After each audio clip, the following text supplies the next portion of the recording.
Coalition pour une alternance démocratique en Côte d'Ivoire, CAP-CI, réagit à la décision du Conseil constitutionnel du 8 septembre 2025. Réunis au siège du Parti démocratique de Côte d'Ivoire, PDCI-RDA, à Cocody-Saint-Jean, le vendredi 26 septembre 2025, les membres de la CAP-CI se sont indignés de l'exclusion prononcée par le Conseil constitutionnel des leaders du premier plan de l'opposition ivoirienne et du refus du pouvoir d'engager le dialogue politique avec l'opposition. Daniel Boni-Clavry, président de l'Union républicaine pour la démocratie, URD, nouvelle porte-parole de CAP-CI, a fait la lecture du communiqué qui a sanctionné la dite rencontre. Déclaration de la coalition pour l'alternance pacifique en Côte d'Ivoire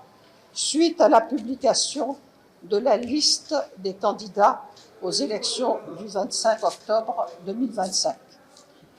Depuis sa sortie officielle, le 10 mars 2025, la CAP-CI a entrepris plusieurs démarches, dont des courriers au chef de l'État, une demande d'audience au ministre de l'Intérieur et des tournées de sensibilisation afin de demander l'ouverture d'un dialogue politique avec le gouvernement et surtout entre le gouvernement, les partis politiques de l'opposition, les organisations de la société civile,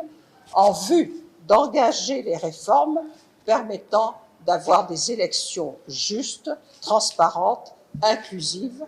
pour éviter à notre pays les tourments des scrutins précédents, dont le dernier, celui de 2020, a fait officiellement, vous le savez très bien, plus de 80 victimes. Malheureusement, le gouvernement de la Côte d'Ivoire a choisi d'ignorer nos différents appels en dépit des marches, meetings non violents et autres actions entreprises par notre coalition, par d'autres partis de l'opposition, par des organisations de la société civile et certaines communautés religieuses. Le 8 septembre dernier, la CAP-CI a suivi avec indignation la décision du Conseil constitutionnel d'exclure du processus électoral en cours des candidats majeurs de l'opposition, dont des membres de la CAP-CI, je dis bien des membres de la CAP-CI, à savoir le ministre Cheikh Tidiane Thiam du PDCI-RDA, le Premier ministre Afin Guessan du FPI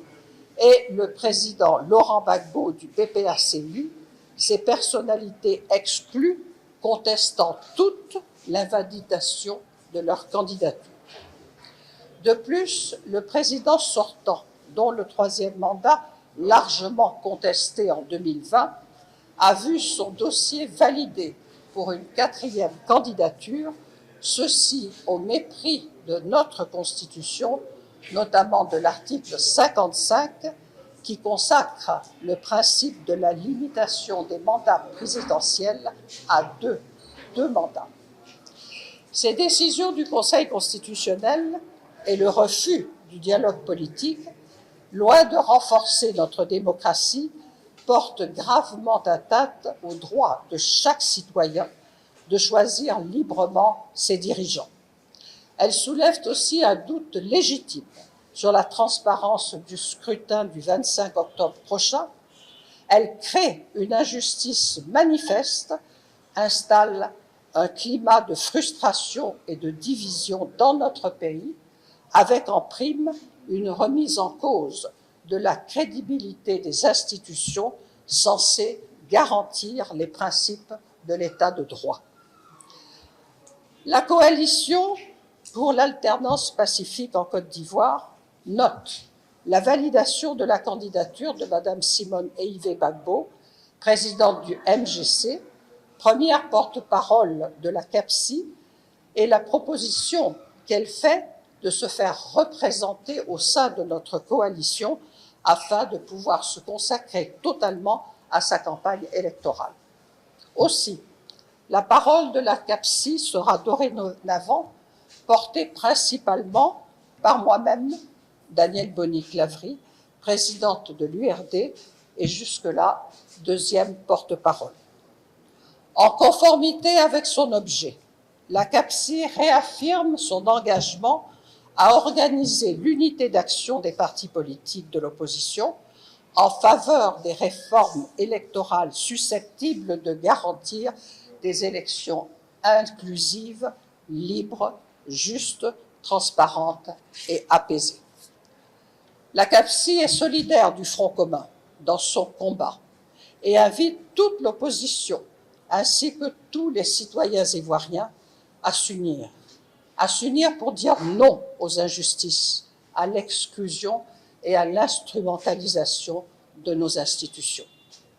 La CAPSI rappelle avec force que la démocratie ne saurait être la confiscation du pouvoir par l'arbitraire et qu'elle doit en outre être fondée sur l'inclusion, le dialogue et le respect des lois et des règles. La CAPSI appelle enfin l'ensemble des forces politiques, sociales et citoyennes à rester mobilisées et unies afin que la volonté du peuple souverain prévale. Je vous remercie.